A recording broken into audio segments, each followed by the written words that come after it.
Bonjour messieurs, dames. Donc, les vecteurs, chapitre 3. Donc, introduction aux vecteurs, on va y aller avec une série de définitions, puis essayer de se situer dans ce que c'est les vecteurs. Première définition qu'il faut parler. Donc, première définition, c'est entre autres, c'est quoi une grandeur? La première grandeur qu'on va faire, c'est la scalaire. C'est quoi une grandeur scalaire? Ben, c'est pas très compliqué, c'est tout simplement un nombre. C'est défini par un nombre réel. Donc, c'est tout simple que ça. On a aussi, ça c'est la grandeur scalaire, on a aussi la grandeur vectorielle. C'est là qu'il va commencer à nous intéresser plus. Donc, la grandeur vectorielle, cette fois-ci, c'est défini par un nombre, oui, par un nombre réel, et par une orientation. Dans le fond, ce qu'il faut savoir, c'est tout simplement que le vecteur, c'est la représentation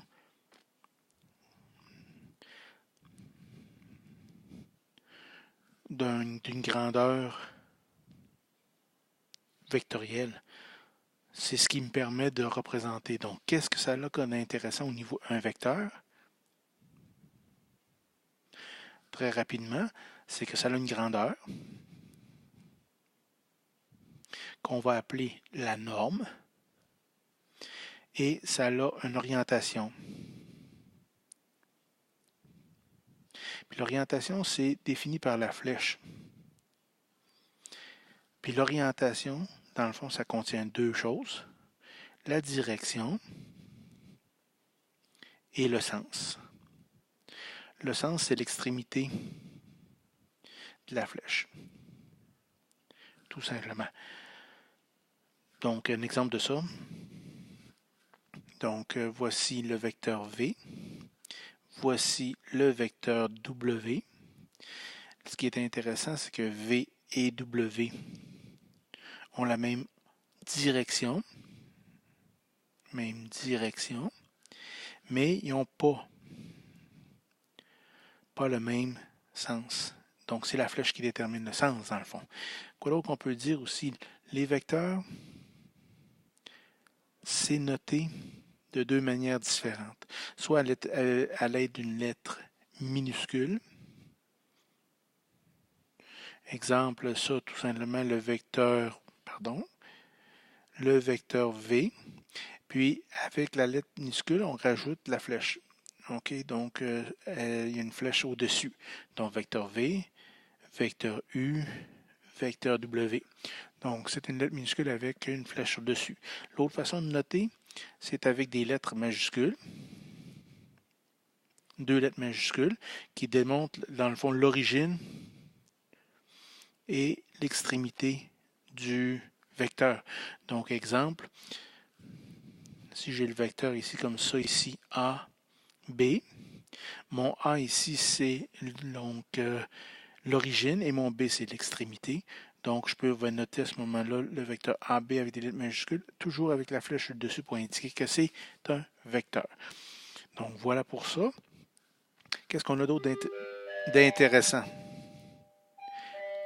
C'est quoi la norme d'un vecteur? La norme d'un vecteur, comme je l'ai mentionné tantôt, c'est un nombre réel qui définit quoi? Sa grandeur, sa longueur dans le fond, la longueur du vecteur. Aussi simple que ça. Puis c'est noté, la norme est toujours notée comme étant double ligne comme ça, avec le V exemple, la norme du vecteur V ou la norme du vecteur AB. Tout simplement. Donc ça, c'est une façon de noter tout simplement les vecteurs. Si on regarde maintenant au niveau du graphe, au niveau du graphique, donc on peut noter le vecteur comme, voilà, avec une flèche, tout simplement. Elle a une longueur, mettons de 12 dans ce cas-ci. Puis ça, mettons que c'est mon vecteur V. Donc, mon vecteur V, dans ce cas-ci, va avoir une norme de 12.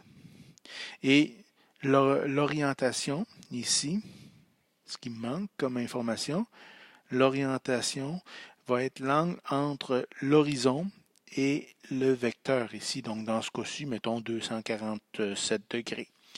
Donc, 247 degrés. Donc, il y a toujours deux choses qui définissent un vecteur, sa norme et son orientation. Il existe une autre façon de l'écrire. On peut y aller, ça graphiquement, c'est une représentation graphique. On peut y aller également avec les composantes du vecteur. Donc, composante, si je prends, là c'est représenté dans le fond, c'est un vecteur représenté dans un plan cartésien. Ça fait que supposons que j'ai un vecteur comme ça. Ça c'est C. Ça c'est D. Le point C est, mettons, les coordonnées moins 3, 2. Et le point D va avoir comme coordonnées 2, moins 1. Ici, je rappelle, donc ici, ça c'est l'origine du vecteur, et puis ça ici, c'est l'extrémité du vecteur. Donc la fin du vecteur. Donc ici, j'ai deux possibilités. Je vais avoir mes composantes. Je vais avoir ma composante, et en une parenthèse ici que je me permets avant d'aller plus loin. Quand on parle de composante, on parle d'un couple A, B comme ça. Donc composante horizontale.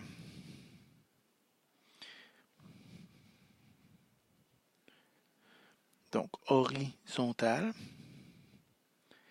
Et on va avoir la composante, et évidemment, vous l'avez deviné, verticale. Donc la composante horizontale, c'est la note A, dans le couple AB. Et puis c'est quoi? Ben, c'est x2 moins x1. Variation x, dans le fond, tout simplement, on connaît très bien ça. Donc x2, c'est toujours ici l'extrémité, c'est le 2. Ici, je n'ai pas le choix, donc ça va faire 2 moins 3, ce qui va me donner un beau 5. Et puis, composante verticale, c'est le B, donc y2 moins y1. Encore là, je n'ai pas le choix, c'est l'extrémité qui est le 2, donc moins 1 moins 2, ce qui va me donner moins 3.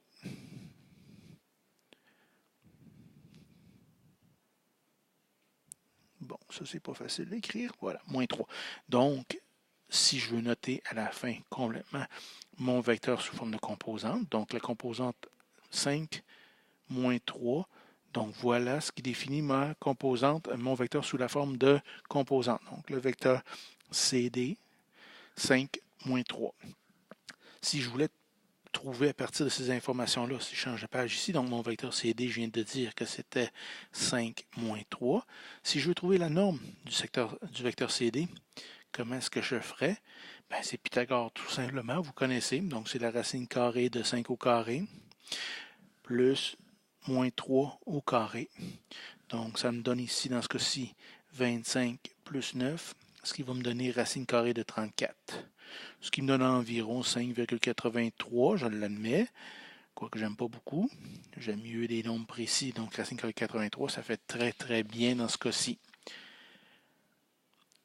Maintenant, si je veux tracer, bon, on se permet une autre couleur, là, je commence déjà à être tanné de celle-là. Si je veux tracer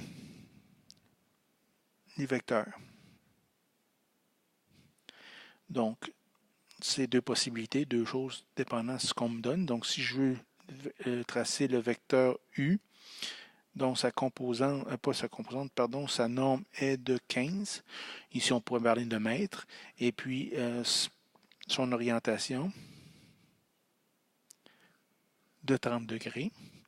Donc, à ce moment-là, tout simplement, à partir du graphique, toujours à partir de l'horizon, donc mon 15 ici, c'est la longueur.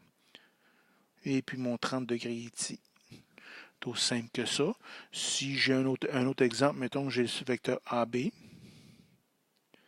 dont sa norme est de 12 km.